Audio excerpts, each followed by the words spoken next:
반갑습니다. 시의 이론 비유법 완전 정복 시간입니다. 시에 비유법이 많이 사용되는데요. 종류가 많아서요. 이번에는 PPT로 한번 수업해 보도록 하겠습니다. 빗대어 표현해요입니다. 비유의 개념과 비유의 종류를 구분하는 것이 우리 오늘 공부의 목표고요. 직유법, 은유법, 대유법, 화류법, 의인법, 중의법, 풍유법 이렇게 7가지 비유법에 대해서 공부해 보도록 하겠습니다. 먼저 비유란 무엇일까요? 비유란 어떤 내용이나 현상을 직접 설명하지 않고 유사한 사물이나 현상에 빗대어 표현하는 방법이거든요. 지금 사진이 보이는데 벚꽃이 가득 피어 있네요. 벚꽃이 가득 피어 있다. 벚꽃잎이 바람에 흩날린다. 이런 게 직접 설명하는 것이고요. 비유적으로 표현하는 것은 눈처럼 흩날리는 꽃잎, 벚꽃은 봄에 내리는 눈, 벚꽃이 활짝 웃음 짓는 봄날이었다. 이렇게 표현하는 방법들이 바로 비유로 표현이 된 것입니다. 빗대어 표현되고 있죠. 그래서 꽃잎이 눈에 비유되고 있고 벚꽃을 봄에 내리는 눈에 비유하고 있고요. 그리고 벚꽃을 활짝 웃음 짓고 있다라고 표현하고 있죠. 이런 방법들이 비유입니다. 비유의 개념 정확하게 알기 위해서 좀 더 세부적으로 살펴볼게요. 비유란 원관념, 보조관념의 개념을 아셔야 돼요. 원관념이란 비유하여 표현하고자 하는 실제 대상이나 그 의미를 말하고요. 보조관념이란 원관념의 뜻이나 분위기가 잘 드러나도록 도와주는 대상이에요. 앞서 보았던 예를 살펴보면 꽃잎, 벚꽃 이런 것들이 원관념이고요. 꽃잎과 벚꽃을 설명하기 위해서 눈, 웃음 짓는 봄날 이런 표현들이 보조관념이라고 할 수 있습니다. 이렇게 비유를 하려면 나타내려는 원관념과 빗대어지는 보조관념을 결합해서 표현하면 되겠습니다. 자, 비유를 사용할 때 어떤 특징이 있는지 볼게요. 첫째, 추상적인 정서나 사상을 효과적으로 표현할 수 있고요. 직접 설명하는 것보다 선명하고 생동감 있게 표현할 수 있습니다. 그럼 비유법에는 어떤 것들이 있는지 살펴볼게요. 첫 번째, 직유법입니다. 직유법은 뭐뭐처럼, 뭐뭐같이, 뭐뭐듯이, 뭐뭐인 듯, 뭐뭐인 양 등과 같은 연결어로 원관념과 보조관념을 직접 연결하는 비유 방법인데요. 예시 한번 살펴볼게요.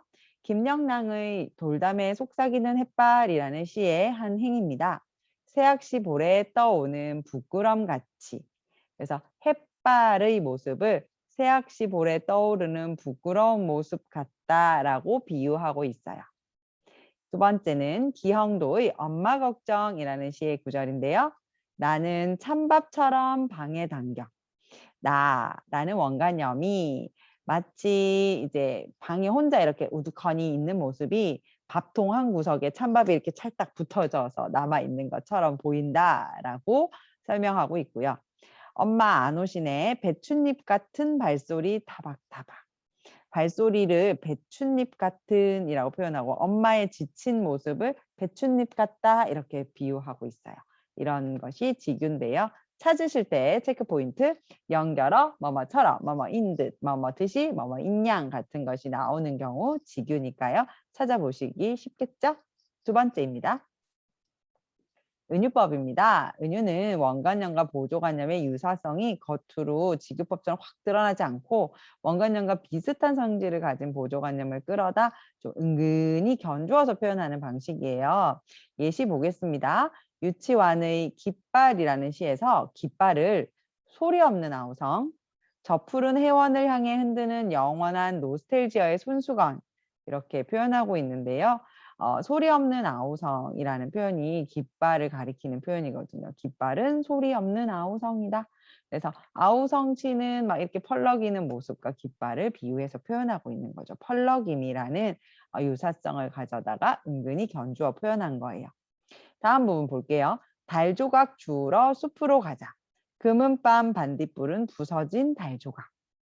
자, 금은밤에 반딧불이가 반짝반짝 노란 불빛을 조그맣게 내미는 모습을 부서진 달 조각이다라고 은근히 그 노란 불빛을 견주어 표현하고 있는 거예요. 자, 그러면 은유법은 어떻게 찾을까요? 주로 A는 B이다의 형태를 띠는 경우가 많거든요. 금은밤 반딧불은 달 조각 이렇게요. 그래서 요렇게 표현하고 있는 A는 B이다 형태로 표현된 것이 은유다 하고 직유랑 차이를 두고 구분하시면 좋겠습니다. 세 번째, 대유법입니다. 대유법은요, 어떤 사물의 부분으로 전체를 나타내거나 사물의 속성이나 특징으로 그 사물 자체를 나타내는 표현법인데요.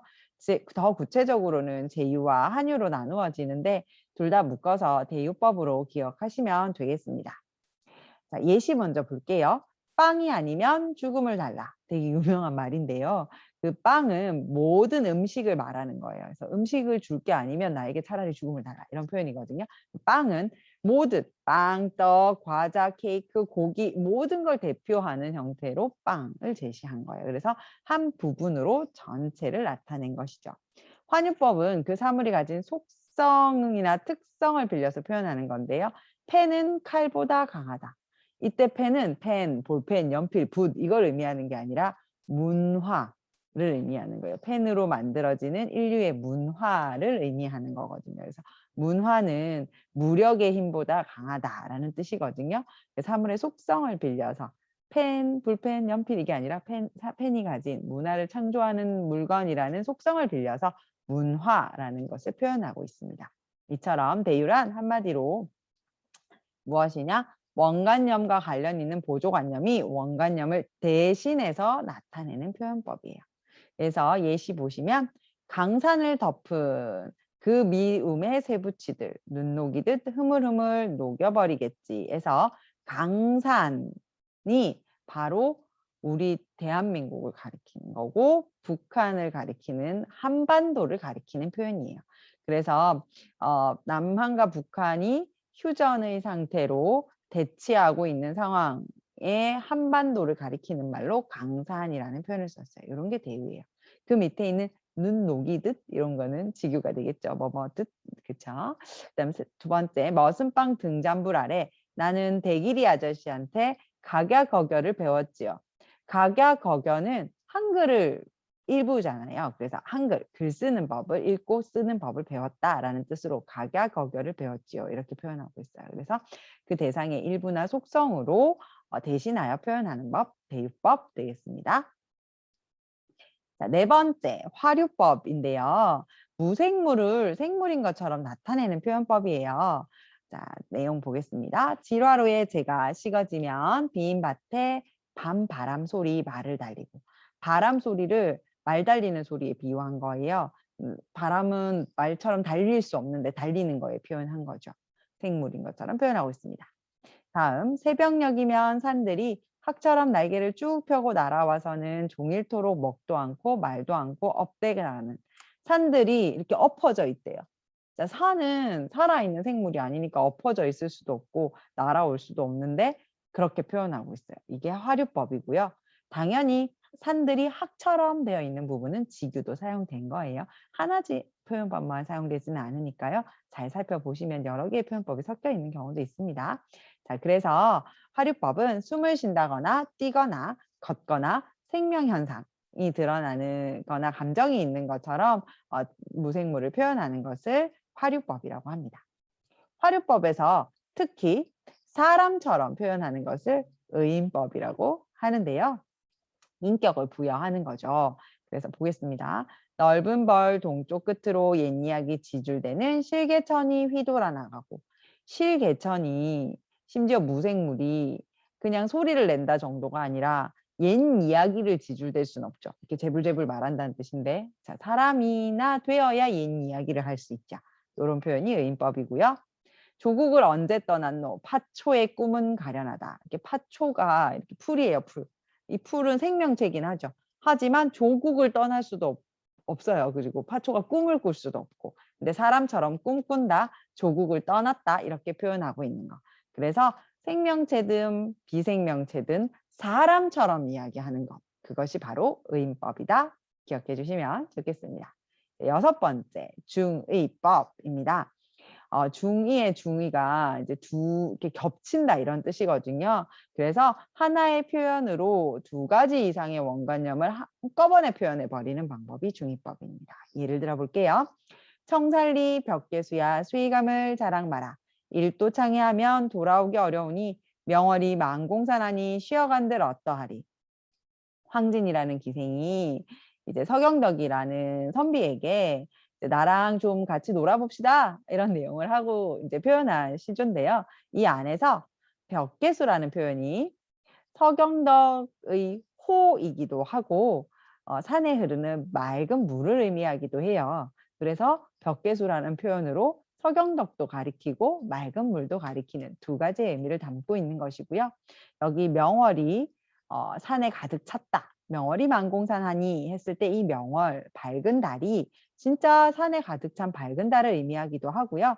황진이라는 이 지은이의 기명, 기생으로서의 이름이기도 해요. 그래서 명월도 두 가지 의미를 가집니다. 이와 같은 것을 중의법이라고 하는데요. 두 가지 뜻을 가지게다 보니 여러 개의 의미로 해석이 다양해질 수 있다라는 특징을 가졌다는 점 기억해 주세요.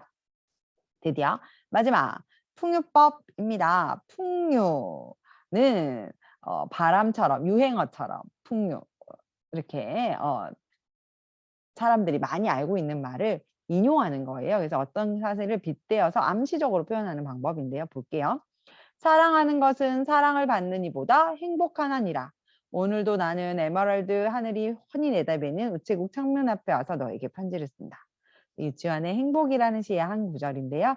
여기 사용된 사랑하는 것은 사랑을 받는 이보다 행복하나니라 라는 표현은 굉장히 유명한 격언이에요. 속담이나 격언 등이 대표적으로 사용되는 것이 풍류법이다. 사자성어를 쓸 수도 있고요. 엄청 사람들이 많이 알고 있는 유행어를 쓰는 것도 풍류법의 일종이라고 할 수 있습니다. 이렇게 해서 7개의 비유를 모두 설명 들으셨는데요. 도대체 비유 왜 쓰는 걸까요? 효과가 있기 때문에 쓰는 거겠죠? 자, 비유의 효과를 세 글자로 말씀드리면 생동감입니다. 직접 설명하는 것보다 참신하고 생생한 느낌을 머릿속에 떠올릴 수 있기 때문이죠. 맨 처음에 했던 비유의 예 한번 생각을 해볼게요. 벚꽃이 가득 피었다 라고 표현하는 것보다 다르게 표현할 수도 있는 거죠. 좀 더 비유법을 써서 어떻게 하면 되든가요? 벚꽃이 눈처럼 휘날린다.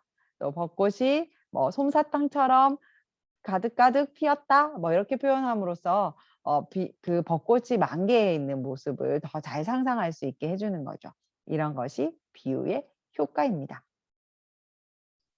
지금까지 비유 설명 들으셨는데요. 지금까지 공부 열심히 잘해 오셨던 것처럼 앞으로도 열심히 힘내서 해 주시기 바랍니다. 오늘 수고 많으셨습니다. 안녕.